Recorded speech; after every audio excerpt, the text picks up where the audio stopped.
All right, welcome everyone. I'm officially calling to order this policy meeting at 3:30 p.m. on November 19th, 2019. Tonight our agenda is we're going to talk about board policy JFE, homeless students. So with that, I will invite our presenters to the table.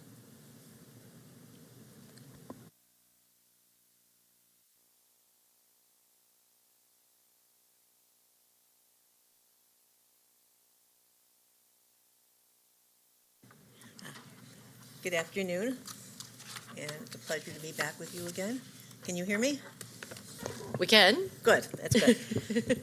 And before we started, I wanted to put a little piece of information in there to frame this, because currently, as of today, we have 2,300 homeless students enrolled. Dr. Fink, if you could pull it a little closer and up. A little closer. We heard you when you were trying to enunciate. Okay. Super loud. There we go. Perfect. Thank you. 2,300 homeless students who are enrolled in city schools as of this date in November, which is a very big number. We're not a third world country. I always find it heartbreaking to think of that many students being homeless. Last year, our total for the entire year was 2,700. And this year, it seems like the number is going back up again. And with that, we'll start our presentation. But I wanted to put that background in here for you to be aware of that we're dealing with a large number of children, and that the large number of children really impact a lot of the things that go on in our educational program. Good afternoon, Commissioners. I'm James Torrance, the Staff Specialist for Strategy and Compliance. Dr. Fink and I worked on the revisions to the draft policy and the regulation. The major changes because of ESSA. ESSA changed the definition of a homeless student, and we are bringing back the current change because in 2016 that change was in effect, and every state since then has been re-updating their actual statutes as well as their regulations among it, but also the state of Maryland is still trying to update it. So we're actually ahead of the state, us in Howard County. So what they did at that point was originally they had students who were awaiting foster care included in the homeless, and now they've put them in that separate category of foster care even when they're awaiting it as opposed to be part of the homeless population. It doesn't make any difference in terms of what the students need and how it's being treated. The difference is in how the funding works and who's responsible for getting them back to their school of origin and deciding what's going to happen with them. Now, our goal is to eliminate all barriers for students and youth who are homeless and eligible to attend city schools. We want to have the students in a stable educational environment, and we want to provide them with everything they need to get the kind of education we want them to have. McKinney-Vento, which is what this is based on, defines homelessness somewhat differently than it is defined in any other statute. It says homeless is when you don't have a fixed, regular, or adequate nighttime place to stay. Because sometimes someone will say in a school where these kids aren't homeless, they moved in with grandma, or these kids aren't homeless, they're just sitting in someone's house, or in the case of some of our teenage boys, we have young men who are unfortunately couch hopping, which means they sleep at one friend's house one night, another friend's house another night, all of which are pathetic situations. If you want to hear my sense of humor, I can tell you my sense of humor, because I got a call one morning from a secretary who said to me, Dr. Fink, I told you I needed transportation for this student. And I said, yes, but you didn't tell me where he is, where he's going from one place for another, but I need transportation. I said, well, where do you want us to send the bus? And she said, I never thought of that. But, what? Yes. So, students who are homeless are enrolled as soon as they are identified. We do not put parents through looking for information to prove they're homeless. We take their word for it. We take their word for it for two reasons. Number one, because that's what the legal requirement is. Also, that being homelessness is a stigma. So most parents aren't going to come to you and tell you they're homeless when they're not. And they have to get the same services as students who are not homeless, and they're eligible for transportation back to their school of origin. They're eligible for uniform vouchers and activity fee vouchers. They're eligible for food and nutrition service. And when they are enrolled as homeless under McKinney-Vento, they retain that homeless protection for the entire year. So if mom finds a house in January, they're still considered homeless for the duration of that school year for McKinney-Vento purposes, so that they can still continue in the school they're in and receive the services they've been getting up to that point. Even though we're a school system that gives food and nutrition services to all students, at any point we can decide to go the other way, and students who are homeless are entitled to get food and nutrition services without filling out applications. So this, go ahead with the.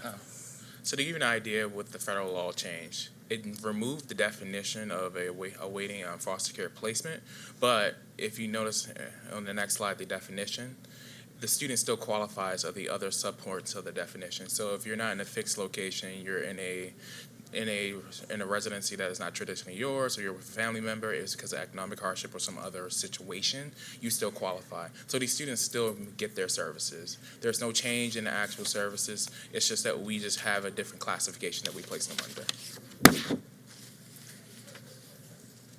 And we also added migrant students because that was one of the things that was not added during the initial draft, and it's actually required in COMAR and also in federal statute. And if we look at the definitions, we talk about people who lack a fixed address. And it goes very into there. Sharing housing, are in emergency or transitional shelters, have a primary nighttime residence that is a public or private place, and are living in parks, cars, public buildings. We had some really kind principals in some of the high schools, in particular, who were letting some of these kids who were living in the cars with their parents come in and get their showers in the gym in the morning.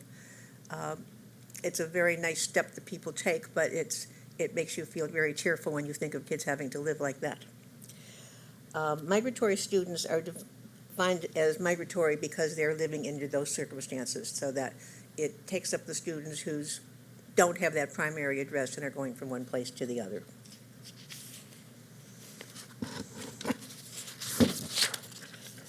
Any comments or questions? Gentlemen? Yes, so thank you for that.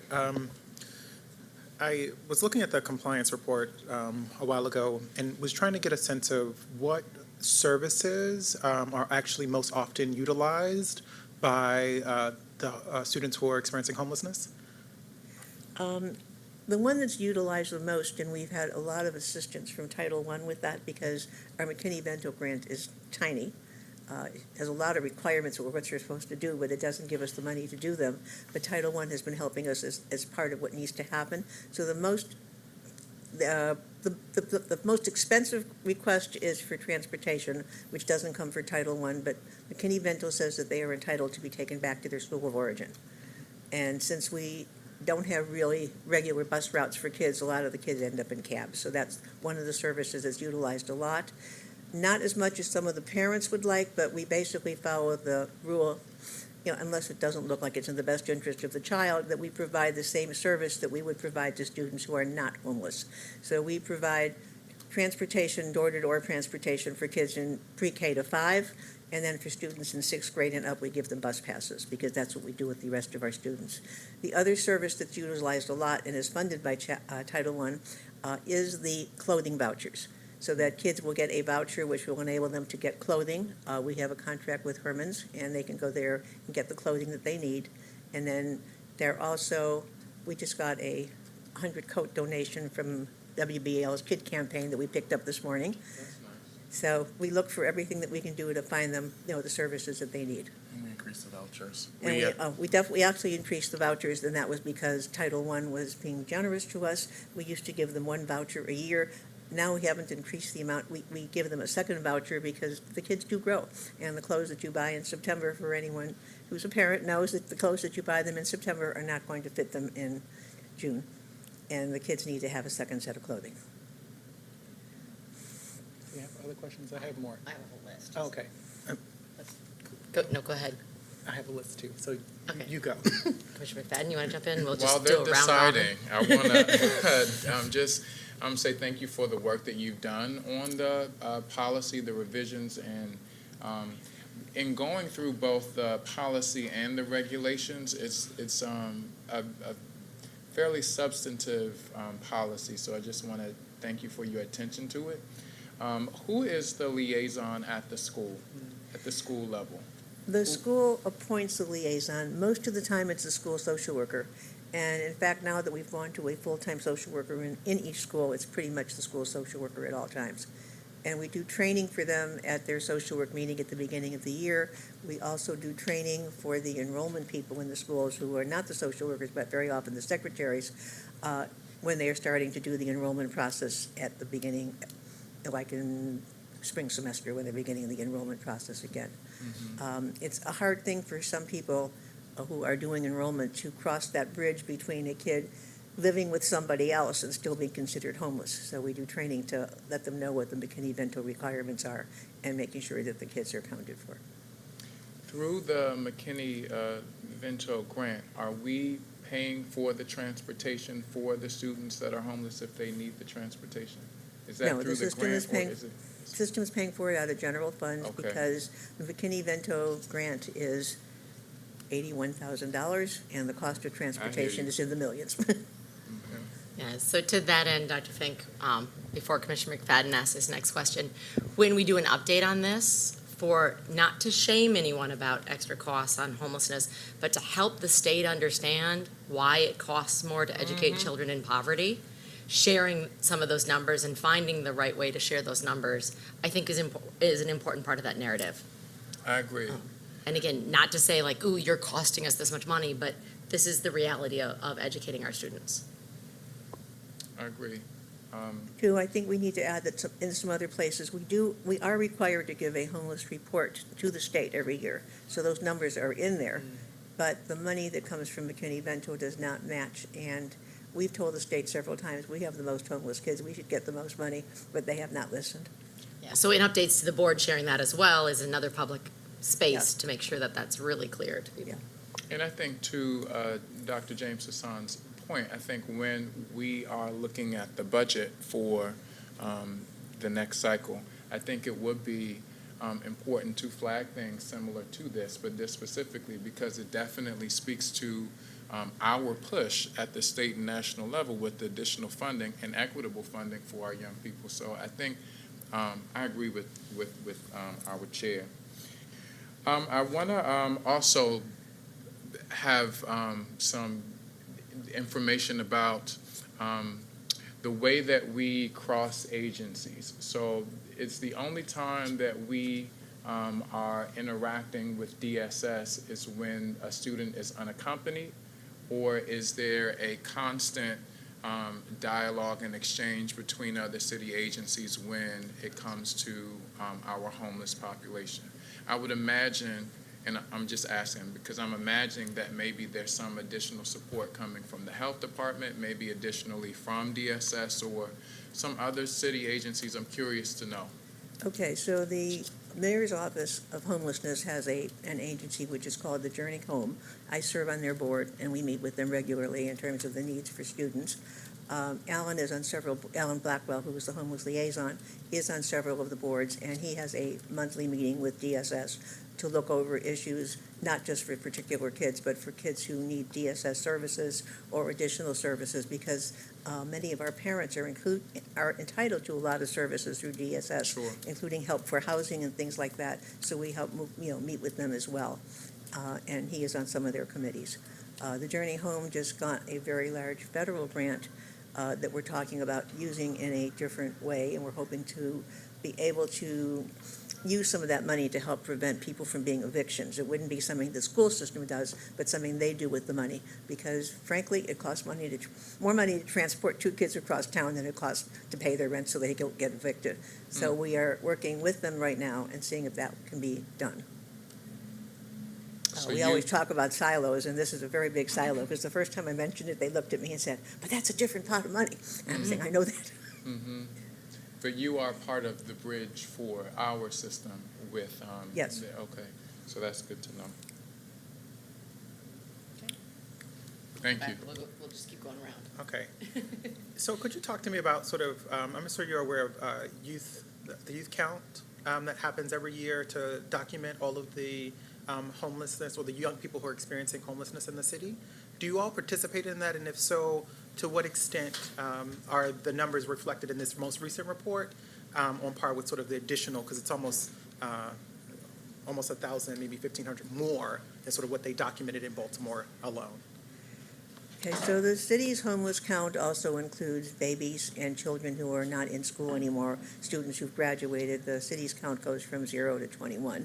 So there will be more people in the city's count in some ways. Some of the students are in our count and not in the city's count because McKinney-Vento homelessness does not equal what homelessness is in terms of the city's count. But the city counts as homeless everybody, and not only the students who are enrolled in the schools. We do get all the kids who are in shelters, and they are part of our count. The shelters report to us regularly, and we do outreach to the shelters, and we do outreach to the siblings of people who are telling us that they're homeless, and they're saying, well, I have an older brother, so we'll do outreach to find out why that older brother hasn't been captured. But they are two different sets of parameters and two different groups of students, and that's why the numbers are not the same. Right, so for example, there are students who, so basically I'm saying that our number is higher than what was counted in the city. Our numbers for that group of school-aged children Yeah. would be higher than the city's numbers. Yeah. But the city's numbers overall would be larger than our number because they encompass kids who are not necessarily enrolled in city schools, but are enrolled in the whole private school system, Catholic schools, and they also encompass people who are not in school yet. They're too young to be in school, and they also encompass numbers of people who have nobody who goes to school at all, just adults who are homeless. Right, so what I'm just talking about the young people, because there's Yeah. a count just for youth in the city, young, our age range, right? So they Yeah. would be, School age they would be our school-age students that it actively goes through, walks the street of Baltimore, literally looking for young people. And that's what I'm trying to figure out, like, are we collaborating so that the city's count, Okay. Yes. who actually meets that same demographic as us, is Okay. actually there? I can add context to that. We Yeah. did receive data files from the city in terms of what their homeless data is. So that was one of the most recent information sharing. We got that file back in August. So that helped us with identifying students as well. So we're still looking at that data and figuring out how we can use that data as well. And then we also participate in the actual the overall count for homelessness too. So we actually help them with the count. So I think if I can jump in, I think maybe one of the things that Commissioner Brooks is getting towards is there a way we could leverage this policy to de-silo some of these pieces? Is that, Well, yes, because, well, for me, it's going into our community engagement. Yeah. So, right, exactly, If- like what's yeah. the community engagement portion of this policy Right. to help? and it's particularly because we have youth services, homelessness youth serving organization, which my husband is the executive director for, so I know all about the study and sort of what they're trying to do. And what I keep hearing from folks who are trying to work with the city's department is that it's hard to get data and share data. And so what I'm trying to figure out is in terms of the collaborative partners, right, the collaborators who have to come together from all these different institutions to put that number together, like what role does Baltimore State Public School System have in it, and sort of what are we trying to do to ensure that our students are captured in this larger study? Because then that's attached to money, because we just got awarded several $1 million to do that work for Baltimore City. So we, as I said, I do serve on the executive committee for the Journey Home, which is that umbrella organization the mayor's office has started. Yeah. And all the agencies do come together at the meetings there regularly. And I think one of the things they all are trying to work on is a way to merge everybody's data, which is always a hard thing to do because you run into privacy and all kinds of protections, but we are working to try to merge that together. And we, So I guess one of my asks would be that sort of in the policy going forward, that there would be some sort of way to capture our collaborators in terms of who the city actually works with, the Baltimore City Public School System works with, in terms of other institutions, to figure out sort of what that process looks like. So that I know that we're actually in collaboration with these other institutions, and so we can get a sense of what our community engagement is like in terms of the compliance. so providing an implementation strategy for collaborating with fellow city agencies. Yeah, so if Okay. if you're meeting with some folks who are doing some of the similar work or trying to work with that similar population, is there a way to leverage sort of what's going on? But I think if people are finding it difficult to work with us, then, And I think that goes to just one of my technical pieces, is there wasn't a slide on who came in and who contributed to this policy. So just making sure that this policy is also reaching out, and that's a start for where we collaborate.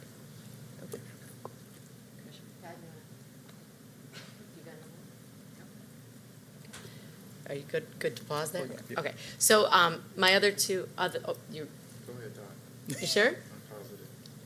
Okay, so my other two big overarching one, again, was who reviewed this, and did you walk it through Dr. Durant's department? Only asking specifically on that one, because the direct change request is language throughout, it keeps saying all, and we're really switching to each. So instead of all homeless children, each homeless child, just to help really enunciate our role in that. And then my other big overarching question, so federal law and state law is the floor and not the ceiling. So we in Baltimore City are according to this proposal, making an intentional choice to remove those awaiting foster care from that definition. But legally, we don't have to do that, correct? And if we do remove them, then are they protected by some other policy? So it was a federal law change that then, to give you background, there was a federal law change where it changed the provisions of the McKinney-Vento Act and created new provisions for students awaiting foster care under separate law. What happened is that under that law, they still maintain their protections under McKinney-Vento. It's just that definitionally, they qualified under the other components of the actual definition. So no services or anything changed for them. They still qualify. We just instead of saying, well, homeless awaiting foster care placement, we just say they're not in a current placement residency. So they're not in their traditional setting, or they're not in a fixed place. Because that's where that transitional language in the beginning of the definition applies to it. But we could, as a district, determine that we're going to continue to include that definition in order to ensure, until we get a policy for those students in place, that they're covered. We could. It probably makes more sense to provide the service and to let the foster care agencies begin to take over that responsibility, because that way they can work quicker and faster to get some of these kids placed, which has been our experience at this point. It doesn't mean that we would take anything away from them. It just means that the definitions and what we try to do would be somewhat different. For example, remaining in your school of origin would be different for somebody who is in that foster care process than in somebody who is going to be returning to a home in the city. Providing transportation for students who are awaiting foster care might make them more aware of some of the things that have to happen. That doesn't mean we cut anybody out from anything. We just provided, but we're going with the ESTA definition in terms of our definitions to meet with what the requirements of the federal and state law are. So I just want to make sure. So let me throw out a possible scenario. You've got a young person who's awaiting foster care placement, who may be in a temporary shelter. If they're not protected under this policy, we could then reassign them to a new school for that period of time. Then they get foster placement, we reassign them again. So Unless we keep them in here and say that they're entitled to all the provisions of McKinley-Vento. they're still entitled. They're still entitled. Yeah. Because they're still not in the fixed place where their original home situation was. That's why the word situations in the beginning of the definition is important. That's why we left it there, and that's how the federal guidance has come down from the U.S. Department of Education. These students still qualify for McKinney-Vento. That's why we train our staff, instead of saying homeless, we say McKinney-Vento students, because it's a difference to reduce the stigma, but also understand that this is a different definition than the general definition of homelessness. So we use it and say that this student, so perfect example is that a student who's in kinship care because their parent just died. It's a hardship on the family. They still qualify under McKinney-Vento because it's a hardship. So it's all in which the questioning that we're asking. And then also DDS comes in and says the student's McKinney-Vento student as well. So the clear conversation is that to the people who are implementing it, they're still qualifying. The services are still being rendered. It's just that it's no longer the thing that we check as a subcategory. They are just a general McKinney-Vento student. Also, they're covered in, if we looked into the language under the migratory, so we have that extra protection in there saying that kids who are migratory at this point are protected no matter what their situation is. So with that, I'll jump to one of the pieces under the actual policy, just because it's really timely. And then we'll go back to Dr. Brooks. So under definitions of students who are homeless, and I just really want to make sure we're not going to lose anybody through the cracks. There's not, where am I going here? Definitions, there we go. Under letter E for homeless students, there's five circumstances that are listed. But once again, there isn't a space, and this is in the actual policy document, letter E under definitions, homeless student, the student awaiting foster care placement is not listed there. That is correct. And I understand that what I'm hearing is that they're covered anyway, but if they're covered anyway, then shouldn't they be defined? And I'm just really worried if we don't include them, this understanding that they're covered anyway could easily be, well, they're not in the policy anymore. So just throwing that one out there. But then I also don't see anyone, a definition for students who are doubled up or couch surfing, a definition of a student who has secured their own independent housing under 18, as well as defining and protecting students who are exchanging either labor or sexual services for housing. And I don't know how we necessarily define that, but it's a real category of students that in this policy, as I read it, we might miss. So I'll turn questions back over to Dr. Brooks because he's going to be the expert in both of those categories. I know, well, I was just thinking about the sex trafficking policy that we were already talking Right. about the last time, and sort of how this also falls in with that. But one of the other things that I was, as I was looking at this, had on my mind was, so I'm a big context person, just in general, and so I appreciate that everything says everybody gets the same thing, but we know that because folks experience different degrees of hardship, their lived experience in navigating what the educational settings, just support services are different. So my question is, like, how do we sort of, in this, account for LGBT young people specifically, who might be experiencing homelessness, and how that might look different than a student who has not been displaced from their home because of their sexual gender identity? Well, Dr. Brooks, would you also say that the amount of homeless young people in our city, the majority of those young people are students that are identifying as LGBTQIA? I think that the research would suggest there are a large population of those young people who experience homelessness would be part of that community. I would agree, and then also say that we would have to add context to unaccompanied youth, because often they are classified under that. And I think that would be the logical place to place it if we're in the same thought process, especially for students who may be experiencing sex trafficking as well. So it may be that we may have to add additional, figure out or I'll see how to add additional language to that to give some context to it. Yeah, I think so, the unaccompanied piece, right? So they're unaccompanied because they've either been sort of forced out, or they don't have a family, but then might be engaging in, well, depending if they're underage, then they're being trafficked. Then I think we have a different definition. And so I think we probably should spend some time there. I also want to sort of think about that's why I think I want to know about sort of like support services and what things are being utilized the most. In terms of, for example, when we have, there was an incident where we had a young person who was under, I think they were 16, could not go back to their home because it was going to put them in jeopardy of their physical, their safety and physical harm. So they did not have a place to go. And so then when a external person that is not a blood relative stepped in, they had to, if anything happened to that young person, they would be liable. Even though, because they're identifying they were trans, so, and the system had already identified the family as a threat, what do you do when you can't do that in our school system? And I'm trying to figure out, like, what better support network do we have? Knowing that I think transportation is important, I know that clothing is important, I know that the food voucher is important, but then the social support looks very different. So I'm trying to get a sense of that. I would ask, as transparent as possible, could you suggest someone that we talk to about that? Because I say that because if we're going to include some type of language in the policy, we need to be informed about how it's appropriate to add it and be very sensitive to the subject matter too.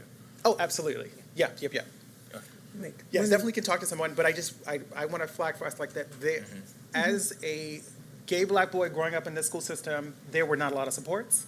and just wanting to be very clear that we need to figure it out. And I still Right. don't see us collecting LGBT data systematically in this district at all. But especially for young people who are experiencing homelessness, I think it's really important that we sort of get on that as soon as possible and make some changes there. Yes, I think I actually applaud your suggestion, because we find that the kids we have the hardest time identifying are the teenagers. And most of them do not want to be identified because they're afraid of DSS or somebody else getting involved. So, yes, we do need to do some work on that. We have tried to find them. In our homeless count, most of the kids are kids in elementary school.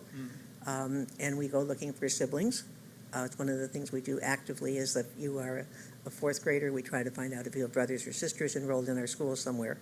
But we do need to work harder at finding the unaccompanied and youth who are having different kind of problems, because most of the time they do not want to be identified. Thank you. And so one of my questions to build off that is, under the policy standards, consider adding a policy standard that unaccompanied youth are eligible to sign their own medical forms. So the state has moved to a law where homeless youth are allowed to sign off to go to get vision screenings or sexual health care or regular checkups.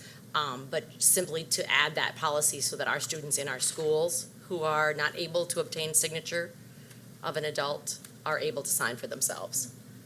Yes. So that they can receive the community schools' health care services, vision screenings, Yeah, those we do pieces. that already, but it's a good idea to add it. But adding it in the policy Yeah. standards here, I think would be important.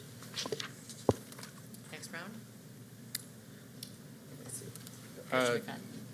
Dr. James Hassan, I'm curious to know about how perhaps the transience of some of our homeless students impacts attendance at both on their learning and their well-being, but also how schools factor that information into their overall achievement data. I'm curious to know if a student is moving because they are challenged with having a home, how does that impact the way that they test, their assessment scores, the progression of learning from maybe one point of the year to another point of the year, and how does that impact a school's attendance? If you don't have the answer, Yeah, no, and that's one of the things that the McKinney-Vento Act does address, in the fact that they want transportation back to the kid's school of origin, so that every time there's a movement during the course of that year while they're in an upheaval, the kid doesn't have to go to a different school. The fact that we provide transportation back to the school of origin helps with attendance, but we're not going to pretend that this does not impact the school's attendance or impact achievement. If you're homeless and not worried about where you're going to sleep at night, you're probably not doing very much studying. The other thing we do provide to help is for the students in the shelters, which is not a policy, but we provide tutoring in the shelters. In 10 of the shelters in the city, we have tutors who go there after school to work with the kids. that's helpful to know, but I think in the policy it also it mentions the ability for a student to go to the school of the choice option that they have, or the elementary or middle school that is within the zone of something. I'm curious to know how that impacts what you just said, if they're able to make that choice. Well, a student who is homeless has basically two options for school unless there are unusual circumstances. One is to get transported back to the school, which is they were going to before they became homeless, and the other is to enroll in the school closest to their neighborhood that they are in currently. And either one of them is appropriate, either one of them is supported. So if the parent feels that I really don't want my kid going cross-town, they can be enrolled in the closest elementary school, and one is the zone school for their neighborhood. Because Baltimore City has a school choice plan for middle school and high school, if they've chosen a school, they can just continue in the same school. And we will provide transportation for Yep. them. Okay. So that brings me to a couple other points that I wondered about. So under definitions on the policy, letter B, under enroll or enrollment, is defined as students participating fully in school activities. My assumption, and it may be an incorrect assumption, but my assumption is that many students who become homeless probably that's not their initial challenge. They may have some challenges with chronic absenteeism. They may not be into chess club after school and interscholastic sports. So what constitutes fully participating in school to be eligible for these services? So, And that's a problematic piece in that definition. so we were looking at students who need to be funded for school trips, students who need to be funded for graduation expenses, so that we didn't want any students who needed to be part of that school program, even if it's something as simple as going to the prom, we didn't want them to be left out. Correct. So My it's- question is, say they only have attended, say we're on our October 1 count, but they've only been in school 4 or 5 days in September. We figure out they're homeless. Do they qualify because they have not been participating fully in school activities prior to their homelessness? Yes, they do qualify. So then under that letter B, we might need to flesh out what fully participating in school activities means to be considered enrolled. And I don't know what that language looks like, but as I read that as a principal or someone who's trying to stretch funds, this child certainly wasn't fully participating. They weren't here. They had significant absences or some absences. They're tardy sometimes. It's not- Defining that, I think, needs to be crisper. More of access. I'm going to go back to that because it's really not an issue, because they call the homeless liaison and say, we need this kid to have the funds, and we send the funds to them, so it doesn't become a school budget issue. Schools have uneven number of homeless kids, so it would be unfair to expect the school to do Right, that. and that was possibly a distraction. What I'm really saying is, if we're saying you're only eligible for support if you have prior been fully participating in school, James. I think it's more of a clarification of meaning access to fully participating. Thank That's you. that's the thing that we That need word clarifying. changes the whole definition. It's an access definition. Yeah. So put it in the broader context. We're providing you access to fully participate in school activities. Is what students are entitled to. Correct. I think that I can clarify that in the next round. Beautiful. Great. Yep. So we were at elementary, middle school last week, and we were talking with the principal. But as we kind of go to schools and just see the dynamics, I've been to a couple so far. Going back to attendance and sort of the funding shifts. So if, for example, a student who experiences homelessness after they they're on the roster at a school, the budget has already been set, they're slated to receive a certain dollar amount, but then at some point after our count, they shift, and they're no longer there. Are their funding, would that go to that current school? Does it stay there, or does it travel with them to the new school? I am not really equipped to answer that question. Okay. My understanding is that once the funding is decided with the September 30 count, it stays in the school where the funding is, whether the kid is homeless or whether the kid goes through a regular transfer. They do not readjust the funding at any other point. And it wouldn't make any difference if the student was homeless or not homeless. The only place where homeless students actually do impact the funding is because they are not required to have their immunizations complete to enroll in school, even though we try very hard to get them. So sometimes a student who is homeless and has not been immunized doesn't get into the child count. But yeah, that's right. If the student is moving after the September 30th count, then it doesn't count in either direction. The receiving school doesn't lose the money. The sending school doesn't lose the money. The receiving school does not gain the money. And I think that's partly, this kind of thing we talk about at times, but it's just usually there's enough movement around the district that it's, kids are moving both directions for a variety of reasons, whether homeless or otherwise. Okay. So September 30th is what you get paid on. Great, and so, because I think my issue, or my concern was that if there are sort of particular geographic regions where we know that there are large populations of youth who experience homelessness, how might those schools be impacted differently than some of the other ones that are in a different location, right? So if we know that and we know that we have high concentrations of poverty, and a part of that is folks having unstable housing, and in, say, East Baltimore, and we know we have a large concentration there, and when they leave, then what happens to them, to that particular school? But I'm saying that if there's a lot of going back and forth, then maybe it's a moot point. But to hear from a principal say, well, they have, they were on my roster, and so I'm assuming that they can't be lost, right? So they can have chronic absenteeism, but is there a delay between sort of knowing that, okay, maybe their chronic absenteeism is related to the fact that they're experiencing homelessness now, and until they're picked up, would that count against their score in terms of, their academic outcomes or that particular principal or anything like that? Because I think that's where I've heard some inklings about sort of it wasn't specific to homeless young people, but or homeless young people experiencing homelessness, but it was about just the fact that the way that chronic absenteeism, and if you can't move them off your calendar sometimes, and how that impacts their performance at the end of the. Well, Yeah. chronic absence would impact this. It's one of the ways we evaluate schools, and so yes, if you have a large number of students who have chronic absence rates, that would impact, that aspect of the way we're looking at schools. We do try in high stakes decisions like in the charter renewal process when we consider something like chronic absence, we try to make it.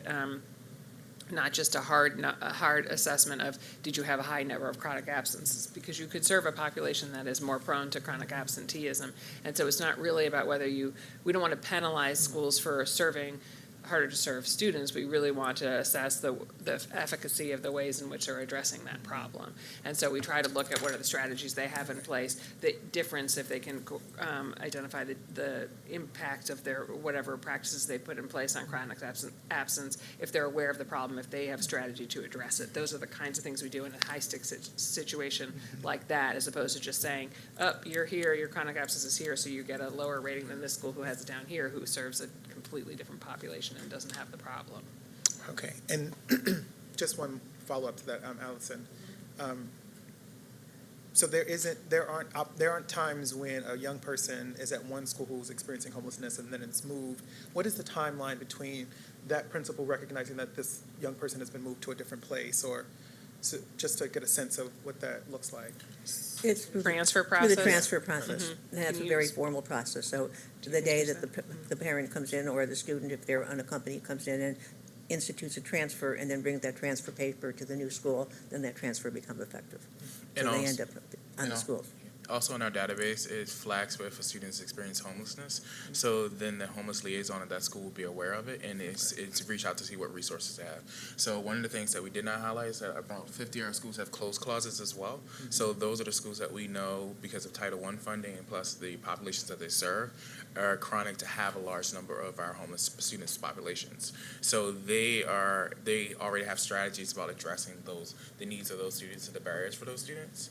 But also, we do this flag that we give every year that we reassess every year. So if a student was flagged as homeless last year, we'll check in again to make sure if they still need the services or not, because we don't want to lapse in services, and then we have a new form, status form, updated.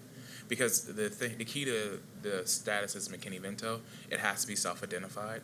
That we can say that you are, but you still have to say yourself that you are homeless. So we try to often tell families about the services that they qualify for, but also add in the fact that we're here to support them through that process. And often that's why the social worker is our lead on that. But I think part of maybe what you were asking, Commissioner Brooks, was about if a student is chronic absent for a long time and then ends up at another school. And so in that situation, so I think what staff is responding to, which is right, is that if if it's a very, like, I'm leaving school X today and I'm going to go with my transfer papers to go to school Y and work with the Office of Enrollment Choice and Transfer to transfer, like, that can be pretty quick. But if there's a period where the student or the family is disengaged because other things are going on and then they're homeless and then they show up at another school, there could be an interruption in service like that may show up on one school's roster as chronic absence until they're picked up at the other school with a new situation they have. Maybe it's closer to where they're now doubling up or so on. Right. Yeah, that's really helpful. That's what I'm trying to get at. I mean, so then, is there a way to get that off of the? Did we thought about it? I mean, I think the challenge is that school too should be following up with that family to find out why they're not there. So the other school who they're coming to doesn't know that they're coming until they come. So the only school that really would be in a position to try to follow up with that family to find out what supports they need or what's going on would be the school where they're not showing up anymore. And then So in my opinion, the onus of that responsibility is in the right place. It doesn't mean it's perfect. It's just that is the school that should be trying to provide support. And then, But I think part of maybe what you're asking, Commissioner Brooks was about if a student is chronic absent for a long time and then ends up at another school, there could be an interruption in service like that To build off of that, my next question was around sort of timetables, milestones, and due process of this. And that seems to be missing from the policy. But say a student doesn't want to remain in their home school where they were. What is their appeal process?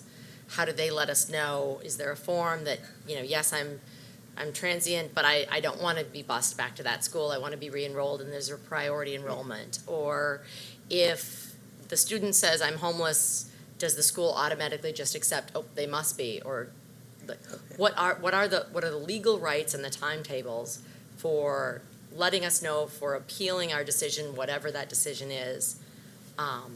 And how can that be included transparently in the policy for families? Well, we accept what parents say. If a parent or a student says they're homeless, we accept that. They don't have to do any documentation or go anywhere behind that, and that's accepted instantly. In terms of staying in school, the provision in McKinney-Vento, which is what we follow at this point, is they can stay in the school they're in and we'll transport them, or they can freely re-enroll in the school, get a transfer, and enroll in the school that's closest to their home. There's no timetable for it. It's an immediate kind of thing. According to the policy here, we talk about remaining in your school of origin or going to the school that is closest to where you live. So, and this is totally a different end of this conversation, but I could then, say, apply to get my child into a selective high school, not get in, come and say I'm homeless and I live across the street from Poly. No, because So- that doesn't work that way for high school.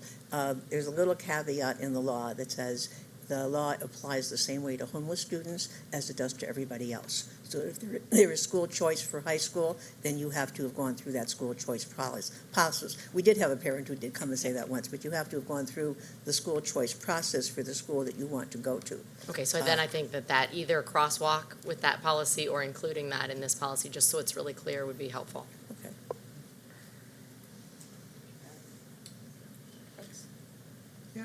Okay, then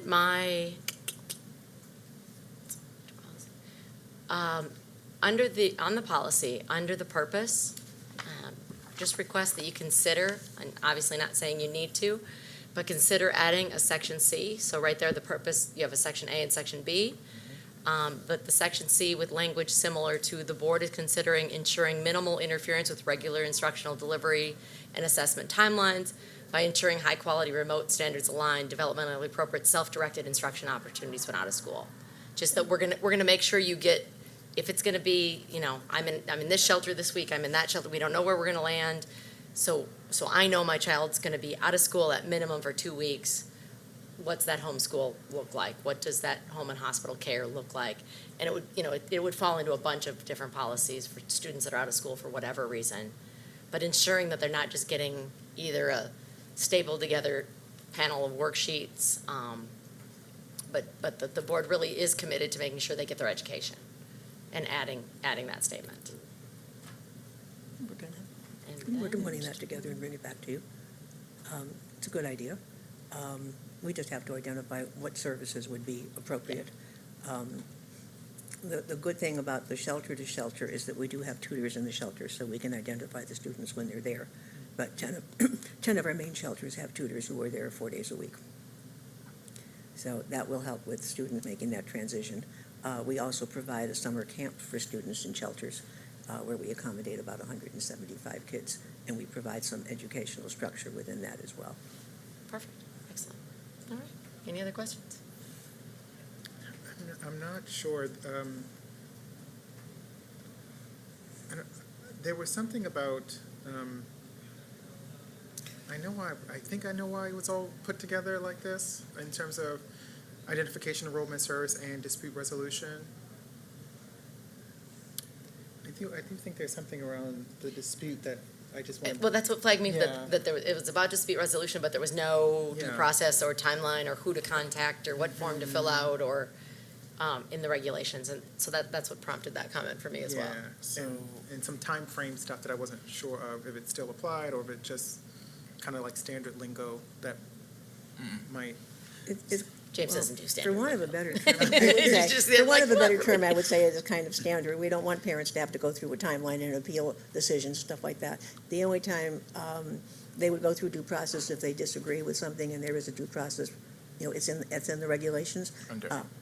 Yeah, but most of the time, what happens is they get a transfer, they move to a different school, or we talk with the transportation office instead of transportation for them. A lot of it is kind of on pace to happen, as opposed to having a process for it to happen. We don't need 10 days' notice for you to tell us that you're becoming homeless, because obviously it doesn't happen that way. So we But try do to we have 10 days from when we're informed to be responsive? No. we So don't on have our end, we should be able to control some of those responses. From our end, we're supposed to have no time. We're supposed to respond immediately. Okay, We're so supposed to then, put them- putting that in policy would be helpful. Okay. All right, well, heavy lift, but very much appreciated, really important for each of our kids. So, Mr. Gant, we do not have any public comment today, correct? All right, and since the gallery is not overflowing, we're going to assume that we're good. So our next oh, you, I'm sorry. Chief. Yes. No? Oh, yes, Commissioner It'll McFadden. be brief, but I really would like to know more along the lines of what Dr. Brooks is mentioning about how all of the city agencies, or as many as possible, or partnerships, are working together to address homelessness within our city, because it impacts what we do in schools. So I just wanted to reiterate that again, and I appreciate the work that you do in the mayor's office on that committee, but I think it has to be broader than that if we are going to truly address the success and achievement of our young people and their families in the city. So that's all I Yeah. wanted to contribute. And what might the role of city schools be in helping prevent? Yes. Ongoing, right. Yeah. And I appreciate Dr. Fink being there, but it has to be more cross-functional with the health department, with DSS, with maybe even finance and the police department. I'm not sure. But I Mhm. think it would Everybody's be involved. important to just think more like that when we're addressing the needs of our most vulnerable citizens. Fabulous. Last comments, Dr. Brooks, anything? Chief Perkins Cohen, you. All right, so our next meeting is December 17th from 3:30 to 5:30 in this room, where we will talk about policy KCA, family and community engagement, and get an update on policy ADA, our equity policy. Just to throw another little community plug in there, on Wednesday, December 4th, PCAB President Shante Guy and I will be taking over the Be More Ed Chat to talk about educational policy and hope to get teacher and principal and community input on what we might want on our policy agenda for the 2020-21 calendar, as well as questions that you may have on how you can better contribute to policies and how we can be more responsive to you moving forward.